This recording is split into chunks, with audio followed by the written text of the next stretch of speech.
Hello.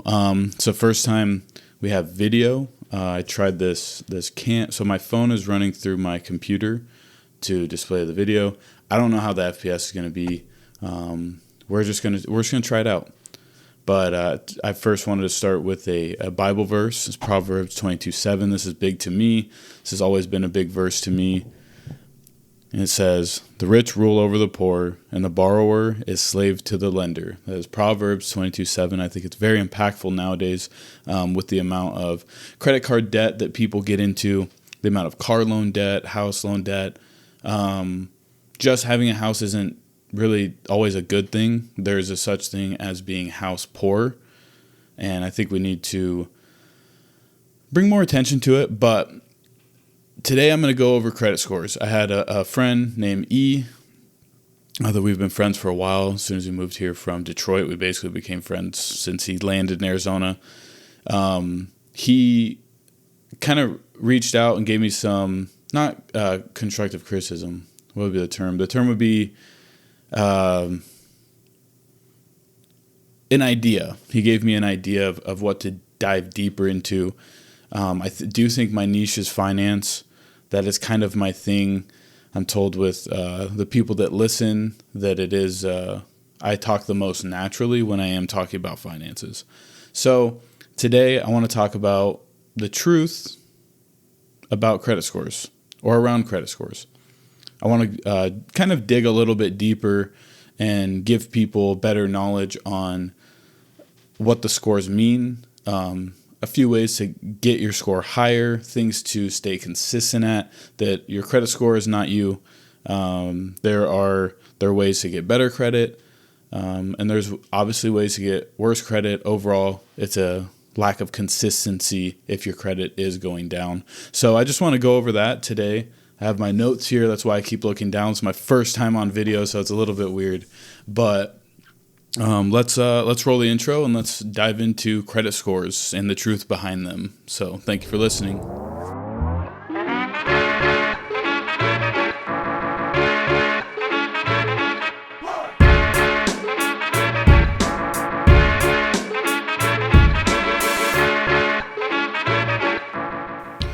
And we're back. So welcome back. I'm wearing the Lone Dove shirt. Eventually these will come out, I think, in the next month or so, if you're interested. If I tend to look at the computer, I'm trying to be podcast producer and host. It's kind of a lot right now. But so let's get into credit score. What is a credit score? We'll just go very simple. It's a 3-digit number. Well, I don't think anybody can get into double digits. If you can, that's probably a new record. And honestly, that might be the lowest. That might be a Guinness World Record. So, or not Guinness, whatever. I'm over that point. Basically, it's a score on how trustworthy you are to a lender. So someone that's going to offer you money, if you're going to take a car loan, a house loan, just borrowing money in general, it's how trustworthy are you to pay that money back. So the lower, more lenders might be a little bit more scared to give you money. And lastly, it's commonly used by lenders, landlords, even employers sometimes. That's kind of rare from what I've heard of. And we got two main scores. You got your FICO, which is the most common. You'll see that in Credit Karma, any credit apps you use in general. And then we have Vantage Score. I believe Capital One uses Vantage Score, but they might have switched to FICO. I'm not 100% sure on that. So first, let's get into our ranges. We got 300 to 579. This is your high risk, hard to get approved. If you're in this area, I highly recommend fixing your credit and rather quickly. You aren't going to get approved for much, and if you do, your interest rates are going to be insane. It's probably not the best idea to buy a car if your credit score is this low. Not a problem. We can always fix it. Credit scores are always fixable. The next tier we got is 580 to 669.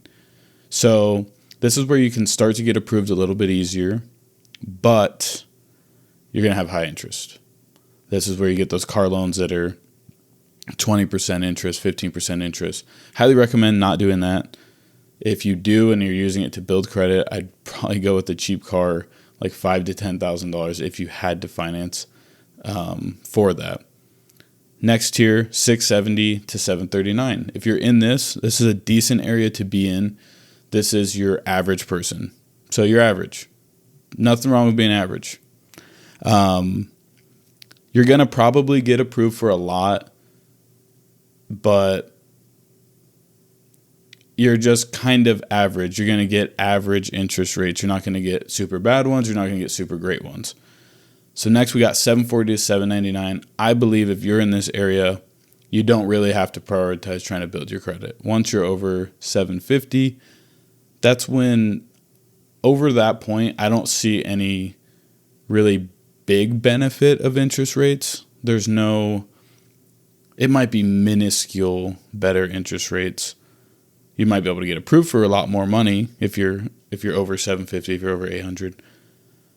But 740 to 799, you're in a very good area. I would not prioritize building credit. I would just keep doing what you're doing. It'll keep going up gradually. There's no point to rush it any higher. And then next you got your 800, your 850. These are like basically perfect. I was almost there. Well, I was there. I touched 800 for one moment, and then I bought a house. What you see, I mean, this is unfinished. I got stuff on the floor. This is my office in the house. I'm slowly going to be building it up. But yeah, 800, 850, you're top tier. You're getting the best rates you possibly can get. That 740, 799, you're probably getting the best rates. I don't see you getting much better at the 800 to 850, but it might help with some things. And at that interest rate, you might get approved for a lot more money because you're very trustworthy with your money. So just so you guys know, and I think I said it in the intro, your score isn't you. It's like habits. That's all it is. It's all habits, consistency when it comes to credit score. So I want to go over the 5 things that impact your credit score the most. Number 1 is payment history. So this is, are you paying on time? Are you late a lot? Are you not paying? That's going to damage your credit the most out of anything. If you have some late fees, make sure to keep paying those. Don't let those get out of control. This will single-handedly destroy your credit very quickly. 2, credit utilization. It's about 30% of that impact. It's still a heavier impact. And what this basically means is if you have $1,000, so you have a $1,000 limit, and you have $500 on that card, on said card.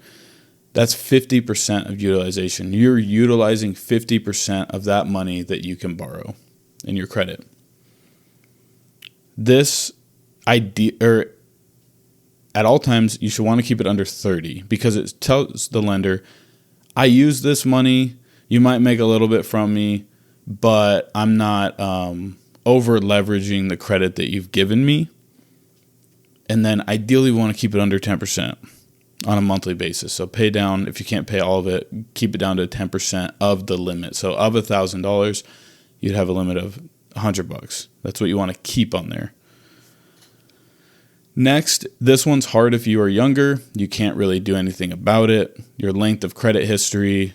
I didn't grab a credit card till I was 21. I was super big into my Dave Ramsey phase and didn't want any credit card debt at all. I do regret that slightly. I don't know how smart I would have been with a credit card at 18 years old or 19 years old, but having that history and having that extra length of time would have definitely benefited me earlier on. But now that I'm now 28, it doesn't really matter. I mean, those are just going to keep going. That's about 15%, so it's not huge, but it definitely helps once you get older, once you get that credit history higher. 4th, credit mix. So this is how many accounts do you have? Do you have 6 accounts, 6 credit cards, and can you take care of those? So this is showing lenders that, okay, even though they have 6 different loans, just different uses of credit, they can still pay for it, which is good for a lender, because if you have one card and you can't control that, they're not going to give you a second, a third, fourth card, because they know you can't even control one. So this is a kind of a smaller thing. I wouldn't say to go get 4 different credit cards tomorrow so that you can it's going to raise your credit a bunch. It's just something to keep in mind, that adding another card to the list actually serves a benefit more than a negative if you use it correctly. There's credit card people, there's not credit card people. If you're a credit card person, you can have 100 cards and you'll be fine. So next and last, this is another small thing, is new credit and inquiries. So this is going to actually really hurt you. You getting a new credit card or having a hard inquiry on your account is not going to raise the credit score. So this is stuff that will minorly hurt you. Getting a house will lower your credit score quite a bit. I think I've taken a 30, 40 point hit, which is fine. I'm not mad about it. I'm not trying to buy anything else with credit, so I'm good. But just keep that in mind when opening a credit card, taking a car loan. You're going to have to deal with a lower credit score for a little bit. But usually cars and stuff, it matters the loan amount, like dollar amount, versus like your income and a few other variables. It's not going to damage it, and it'll come back fine. So I wouldn't worry too much about that. So the credit score is basically like a report on consistency. How much are you paying everything on time? Is your utilization low? It's consistently taking care of this credit over time is what's going to make your score go up. Ideally, you can't in 1 month make your score go up 50 points, 100 points, unless. I mean, there might be some variable. If you were to pay off like an entire house, then yeah, obviously. But in a realistic way, if you're trying to pay down debt or get a hold of your credit score, you're not gonna jump 50 points in a month or two. So next, I want to go over how to raise your credit score. Number 1, it's the most important. Pay everything on time. It's not that difficult. Just pay it on time. We're good. That's pretty self-explanatory. With your payment history, being on time is very important and vital for you getting to the higher credit scores. Next thing is keeping the balance low. So ideally 10% of utilization is key. 30% max. I would try to not go over that. If you have to, you have to. I get it. Things happen. But that's what we've talked about in the crash course, I believe it was, about saving money and having this emergency fund so you don't have to use credit to get things or handle emergencies. Next up, we got don't max out cards. This is just another credit card utilization thing. Don't max out the cards. It looks really bad to the lender or lenders, and usually your credit score will go down because it's showing that your utilization is so high, especially being maxed out. It's really bad. And then if it goes over the maxed out amount, you get penalized for it. You have to pay extra fees. It's not worth it. Some quick fixes that if you want to get your credit score up this year, I would really, first thing I would do is pay down balances. Obviously, it's pretty obvious. Get your utilization lower and stay on time and overpay. If you have a minimum payment of $40, do 60, do 70. It all helps. The same way that when you invest, we get return on investment. So we have money, the money's working for us. This money's working against us because they're actually charging us interest on the money that we have borrowed. So they're making the money off of us. We don't want that. Proverbs 22:7, like I read in the beginning, we don't want that. We don't want to be a slave to the lender. So next up, ask for a credit limit increase. So this one's huge, I think. I don't think a lot of people know this. If you're in a bad spot, let's say you just have a $2,000 limit, you're at $1,000, so now you're at 50% utilization. You can ask them for a credit line increase if you've been a good customer, obviously. And usually they'll give it to you because they're like, yeah, you're going to want to spend more money. Cool. So let's say let me redo the example. You have $500 on your card that you've already paid or spent. It's a $1,000 limit. You're at 50% utilization. If you ask for an increase and they go to $2,000, guess what? Now you're at 25% utilization. It looks better on the credit, and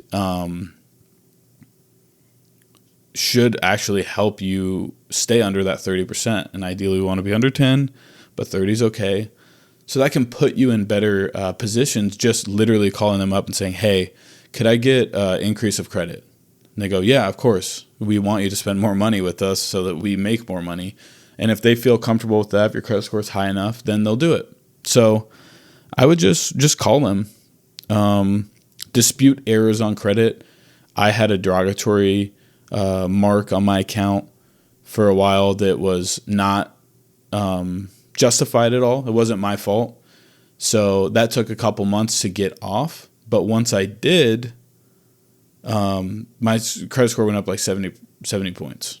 Something insane, because it was my first derogatory and my score wasn't that high. I was younger. If there is something to dispute for your credit, do it. Don't let it sit there. Your credit is not something to be playing with. It's something that you really do have to work on a lot. And if there is something to dispute it. Lastly, for quick fixes, is you can call credit card companies. A lot of people don't know this. You can kind of negotiate with them. If you have a balance that's kind of out of control and you're dealing with the 25% interest, you can actually call them. And from my knowledge, I have never personally done this, so I guess I could be wrong. But from my knowledge and from things I have seen, and I've seen a lot in the finance world, I feel confident to say it. I don't want to feel like not confident in this. You can call them. So let's say you have $4,000 at 25% interest rate. You're like, I can't catch up. I can't get anywhere because the 25% interest is hurting me the most, right? You can call them and say, hey, I really want to pay this down. It's out of control for me. And they'll actually kind of make up a deal where they might lower the interest rate to, let's say, 7% interest, which is still not the best, but it's a lot better than 25%. And they'll say, hey, we'll do this. We'll honor this for 12 months. We'll do 7% interest, but the card is cut off. You can't use it anymore because your main thing is to pay this off, right? So they'll work with you because they don't want it to go to collections, because these collections companies don't pay them very much for it, and then they lose out on it. They'd rather get the full $4,000, even if they don't get the full interest. They don't care that much. They make most of their money, that we learned last week, on interchange rates. If you're confused on what I'm talking about, just go listen to my last podcast. So long term, let's think long term now. We did some quick fixes. We understand how we can raise our credit score now. We understand the credit score a little bit better. So long term, keep your oldest account open, or older accounts open for sure. If you have a 10-year account, a 5-year account, and a 2-year account, and you had to close one for some weird reason, I don't care what benefits that card has, anything, you keep the 10-year account open no matter what, because that is your credit history. That's about 15% impactful on your credit score. So definitely keep the oldest accounts open all the time. I know you might want to close it. You can honestly scrap the card and just hold on to it. I will say, actually, maybe let's rewind real quick. Don't scrap the card, because you still want to use your credit card, or they'll just close it. Keep it in your pocket. Keep it somewhere safe, in a safe if you want, and just use it every now and then, just so that they can keep the account open. But definitely keep that account open for long-term benefits. So I actually, because I do kind of like outside research as much as I like to talk about this stuff. So I use outside research to kind of lay out the episodes, and there's some stuff I see where I don't really agree with it. So that's my next point. It says become an authorized user on a good account. So like for me, I've had really good, my credit card accounts are really good. I pay them every month. Think in my now 7 years of having a credit card, I missed a payment once, and it was on accident, and they were able to dispute it, and I didn't have to pay the late fee. So I have good accounts, right? I could give someone the authorization to be an authorized user on one of the credit card accounts, and that would actually help them because they're technically on it. And if I'm paying it every month, it benefits them. I don't agree with this. I personally would not allow somebody trying to build their credit or something as an authorized user. I guess if they didn't have any attachment to, like they didn't get a card to use, then maybe I can see that. The only way I could see this being useful is if you're married. Like I wouldn't want to be an authorized person on one of my friends' accounts, and I wouldn't want them authorized on my account personally. That's just how I feel. So I don't agree with this, but this is a long-term technique that you can use. You can be authorized on someone else's account and get the benefits of their account and then paying off every month and whatever. The last one is use a secured card to start or fix credit. So a secured card is really cool. It's what I actually started with because it was really hard for me to get approved with no credit at 21. It was kind of like people were like, whoa, that's kind of weird. So a secured card, mine started out as a $200 limit. I had a $200 credit card limit. So imagine that credit card utilization. If I bought one tank of gas, I'm already at 25%. Like, whatever. Secured card is something. So if it was a $200 limit or $300 limit, I would give the bank, we'll just say $200. I give the bank $200 to be like, hey, if I don't pay you, you already have my money, so you're good. Like, I'm good. No matter what happens, we're good. So it's a way for the lender to have your money, be secured in the sense that they won't have to send your stuff to collections because they already have your cash.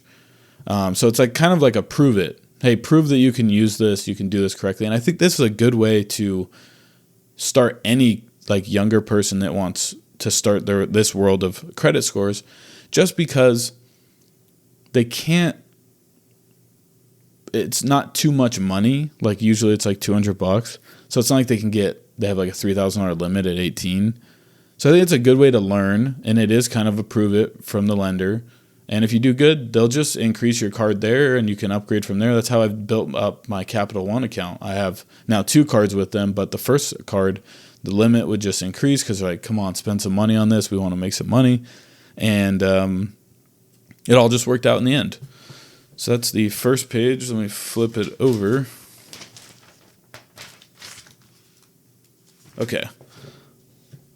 We're almost done, guys. We're almost done with credit scores. I don't know if you guys are bored yet. This is really weird doing video. I'm currently watching myself on this screen, monitoring audio on this screen, while trying to talk about credit scores. This is really weird, but I'm all for it. And I promise the setup will get better. This is like I just kind of did this on a whim, and it's working great. So see how you guys like it. I'll see how the whole process of uploading video and whatnot. So next up, here's some myths. I did not label this correctly. Here's some myths. Just some quick credit score myths. First, checking your score hurts it. It's incorrect. If you do a soft inquiry, which usually is what the Credit Karma, whatever apps you use to check your credit score, your credit card company usually has one built in. That's not going to hurt your credit. Look at that score all you want. Hard inquiries are the ones that matter. So that's, you're buying a house, they're going to pull your credit. Actually pull it all the way and not just check. Which I will say, the scores on the apps are very incorrect. On Credit Karma, I think mine said it was like 760. When they pulled for my house, it actually pulled back like 804. So just know they're not perfect, but it's just to give you a guesstimate.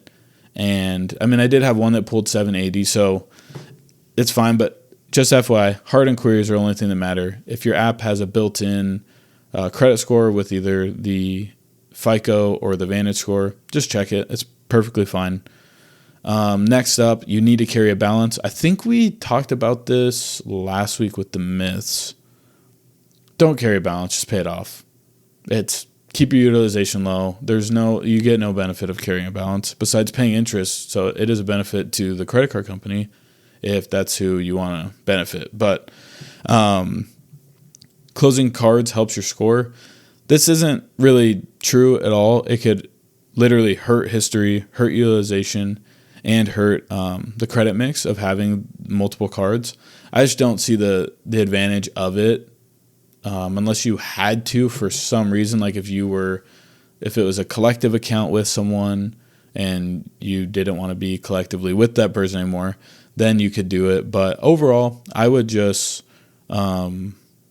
keep your cards open unless you literally have to. You need to be in debt to build credit. This is just incorrect. Just be responsible. You could be a good credit card person and not be in debt.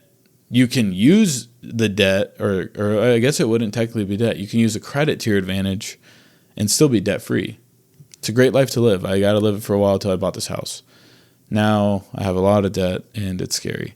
But next up, you need to be. So yeah, okay, that's the end of my myth. Sorry, I did not label these notes very well. I was kind of manically just going. I'm off 2 cups of coffee now. Not going for a third though. We're cutting it there. I'm going to make breakfast after this. This is a beautiful Saturday morning. It's getting hot here in Arizona, but I kind of enjoy the summer. I enjoy the sun, the liveliness of the just everybody. I feel like everyone's more alive. You hear the birds chirping a little bit more. I'm over the grasshoppers though. The grasshoppers got to stop. I just went on a walk this morning. I woke up and I usually go for like a mile and a half. I used to do it a lot more. I've talked about, I just haven't been doing it recently. And I miss that because it gives me a natural energy boost in the morning before my coffee, which I think is very beneficial to me. But man, just walking on the sidewalk, the grasshopper's always jumping up at me. It's very annoying. So lastly, I want to just talk about some real life implications of bad credit. I want to talk about how does this affect us in the real world, in real life. So first, if you have bad credit, obviously your interest rates on cars and homes is going to be far higher. Far higher. It's probably a word, right? There's probably a way to say it. But yeah, your interest rates on cars and homes are going to be a lot higher. If we go for the same car, I might get 5% and you're going to get 10, 12%. That's a big difference. It's not as big on a car loan, on a house loan. I heavily recommend waiting it out to get your credit score locked in before purchasing a home. Highly recommend it. You're going to get the best interest rate possible. And the interest rates on houses is huge. Like the amount, like a 0.25% is a massive amount of money. So, yeah, I just recommend getting your score up before you buy things. Next is apartment approvals. Apartments actually do utilize, I believe they utilize a system that shows them renter history. So, like if you were to not pay or just kind of leave or get evicted, it'll be on there. But they also check your credit. They want to know that because they're renting this property out to you. They want to know that you're going to pay it every month, that you're a reliable person. You're technically not a borrower to them, but they need to make sure you're reliable and you're going to pay everything. Lastly is insurance rates. I did not know this. This is something that I just learned today, and I am so grateful for this podcast because I continue to learn and learn and learn while also spreading some of my wisdom. It's beautiful. Insurance rates. So I guess insurance rates, they do go after your credit. They obviously go after your claims. So they kind of, I don't know what we would call it. It's not, it's like scorist, like not racist. It's not sexist. It's scorist. So to an insurance company, the lower your score is, the more likely you are to make a claim on said account when you start with them. So your rates go up. So we're going to call this scorist. This is a new phenomenon that I am now bringing to the internet. And yeah, I didn't know that insurance companies look at that stuff. I didn't know they looked at credit scores as to give you your rates. I thought it would be just based off of maybe previous claims, but I didn't know it was going to be actually increasing your rates. I just thought that was weird. I didn't know that. Now I do, and now you do as well. So you're welcome. So overall, the bad implications of bad credit, it's going to cost you thousands of dollars over time, just having higher interest rates on things. And you're obviously not even just a score, but if you're bad with your credit, paying off your card, late fees, stacking up money, and you have that interest fighting against you, you're really putting yourself in just a terrible position. I highly recommend getting out of debt. Cut whatever corners you have to. If it's not eating out as much, should fly. If it's not eating out as much, if it's not, if it's kind of maybe eating a little bit better on groceries. I found that when I need to kind of tighten up financially, I actually eat healthier, I think, because I'm eating a lot less processed stuff and a lot more just natural, which I mostly just eat meats and potatoes and rice and carbs. And I'm getting greens involved into there because my girlfriend thinks I need to, which I agree with her. Greens are good. I'm getting off track here, but tightening up on finances for freedom in the future of owing a lender money, I think is so much more valuable in that maybe year, 2 years, 3 years that you really need to hunker down and tighten these finances for that future freedom. If you want to have a family in the future, you don't want to bring this debt with them. So I think it's very, very mature and a good thing to do to get out of this debt, to where even if you want to get married, you don't want to bring your wife into this situation because you decided you couldn't tighten your finances for a year or two. Most people, I think, are a good year or two to get out of debt completely. And I think that's huge. Maybe not the car loans or any bigger loans like school loans would be a year or two, but I think to get the bad debt out and get and just leave the good debt. Like, there is some good debt. Like, if a car loan's under 5%, I would say it's not the worst. Is the car amount you paid good? Meh. But credit cards are definitely not a good thing to be into. That's why I think it's very vital to understand how credit scores work, how they operate, how to make them better, how you can actually make them worse, because you may have not understood that or known that previously. And yeah, I think credit scores are fixable.